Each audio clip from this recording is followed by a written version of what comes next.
The president, when he pardoned Hunter Biden, suggested that he thought the prosecution of his son were political.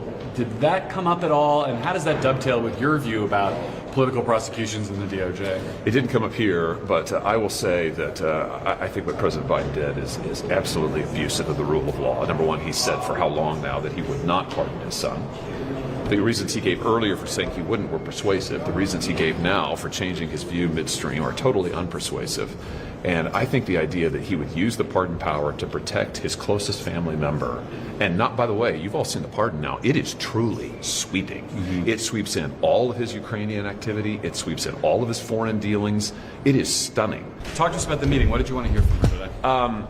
We talked about her plans for the Justice Department, about getting DOJ back to prosecuting criminals. I mean, that's really the core, in many ways, the core mission of DOJ is to protect the American people, to go after criminals, and there's a lot of work to do there. The southern border, fentanyl, you think about the human trafficking, labor trafficking, sex trafficking, so there's an enormous amount of work to do. I think that I served with Pam Bondi as Attorney General. She's two-term Attorney General in the state of Florida. She was fantastic.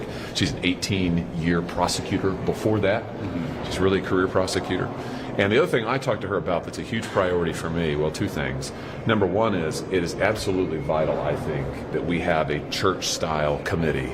You might remember this is the committee back from the 70s that looked into the CIA, the IRS, the FBI. We need to have a similar style committee now to open the books on DOJ and the FBI for the last 4 and 8 years. We talked about that, how important that is. She agreed with that. And I think there's a lot of work to do there. The other thing that we talked about is RECA, which is the Radiation Exposure Compensation Fund, so important to my state where we have so many Missourians who have been exposed to nuclear radiation but have not been covered. DOJ administers that program. So we talked about that and its significance. And she understood that. I look forward to working with her. She was also Donald Trump's defense lawyer in one of his impeachment trials. What do you make of the criticism that as AG, she would be more Trump's attorney than the country's? You know, I would say this. She has a long record. She's not somebody you have to speculate about. She was 2 terms as Florida AG. She's 18 years as a prosecutor. You can go back and look at her record. And I happen to have seen it up close and personal because I was Missouri's AG when she was Florida's AG. And Garrett, what I can tell you is she's a tough prosecutor. She was a really good Attorney General of Florida. She was tough. She was independent. She's independently elected in Florida. She understands the role.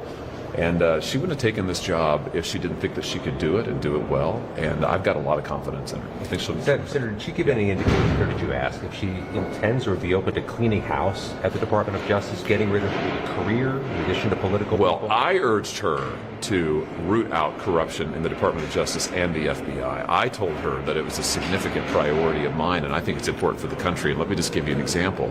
The FBI should not be sending SWAT teams to the homes of pro-lifers to terrorize them and their children in the early morning hours, as the FBI has done. The FBI should not be designating parents who go to school board meetings and ask about masks and curriculum as domestic terrorists, as this FBI has done.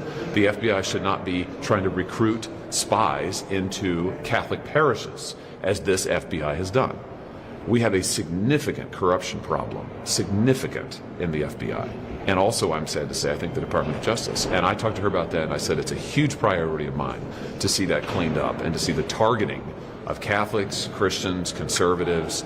And listen, I could probably add journalists to that list, because let's not forget the number of times that the database, the Patriot Act era database, has been queried wrongly, including probably many of you standing here in this pool. That has got, all of that has got to stop. It has got to stop. Did and I think she understands come up at all? We didn't talk about cash.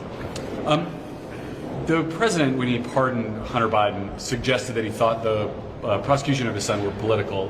Did that come up at all? And how does that dovetail with your view about political prosecutions in the DOJ? It didn't come up here, but I will say that I think what President Biden did is absolutely abusive of the rule of law. Number one, he said for how long now that he would not pardon his son. The reasons he gave earlier for saying he wouldn't were persuasive. The reasons he gave now for changing his view midstream are totally unpersuasive. And I think the idea that he would use the pardon power to protect his closest family member, and not, by the way, you've all seen the pardon now, it is truly sweeping. Mm-hmm. It sweeps in all of his Ukrainian activity. It sweeps in all of his foreign dealings. It is stunning. This, let's be honest, Hunter Biden would be in prison already if he didn't have the name Biden behind his first name. The president argues he wouldn't have been charged at all. Oh, that's totally false, Garrett. That's absolutely false. You can look at the charging memo in the Department of Justice for crimes similar to this one. This is why his first so-called plea deal unraveled, because the judge looked at it and said, wait a minute, this doesn't follow DOJ's charging practices at all.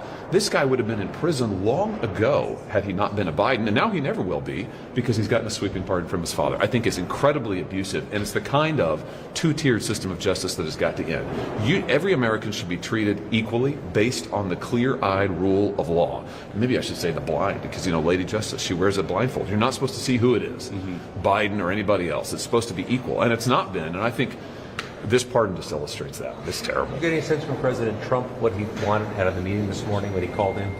No, I didn't hear that. I wasn't there. I missed that. Did Christopher Wray come up at all, potentially? Today? Yes, We didn't talk about meeting. Christopher Wray. No, we talked about the FBI, and I will say I did most of the talking there. I mean, as I just iterated to you, I mean, we need to, I think, we've got significant reforming that needs to be done. And did you two discuss at all the possibility of potentially looking at the sentences of those currently in prison for crimes committed on January 6th? They did not. Well, can we get your reaction to the latest allegations against Hegseth in terms of financial mismanagement of some of the veterans? I would just say this. Number one, I'm going to meet with Pete Hegseth this later this week. Sometime. And this is where we have a confirmation process. I mean, he's going to have a confirmation hearing, and he'll have the opportunity. What we're seeing right now is lots of drip in the media, lots of reporting of allegations, this, that, and the other. I know he's denied all of this. But listen, he'll have the opportunity to sit down in a confirmation hearing, to swear an oath, and to answer all of these questions at some length. And I would just urge my Republican colleagues who are very worried, I know a number of them are expressing public concern, it's fine, but I would just urge them before they make up their minds, let him have his hearing and listen to him under oath. I mean, let's go through the process here and give him a shot to answer this and more, and to lay out his vision for DOJ. Great. Thank you, guys. One more Okay, on the sure. Hunter Biden. Okay, yes. Do you worry at all about the precedent that creates? I mean, you talk about how sweeping this pardon was. Yeah. I do. I mean, in terms of how sweeping it is, the precedent. Yeah, I do. No, I don't hear it. I think it is a bad precedent. And I think for a close family member like this who's been accused of very serious crimes, it's under investigation for potentially other crimes, the blanket nature of it, too. Yep. I mean, the president, let's be honest, the president's statement about what he was doing is itself misleading. You would get the sense, as I did when I just read the statement, I thought, oh, well, he's pardoning him just for this class of crimes that he was being charged with. That's not the case. It is truly a blanket pardon. I think that is a very dangerous thing. Does he have the power to do it? Yeah, he does, I think. But is it a good idea? No, it's not at all. And that's why I say I really think it is abusive. And I have to say, when the president said, 9 months ago, when he was first asked about this, and he said very firmly, I won't do it, I thought to myself, that's good. That's a good, bold stand, and I'm glad he's doing it.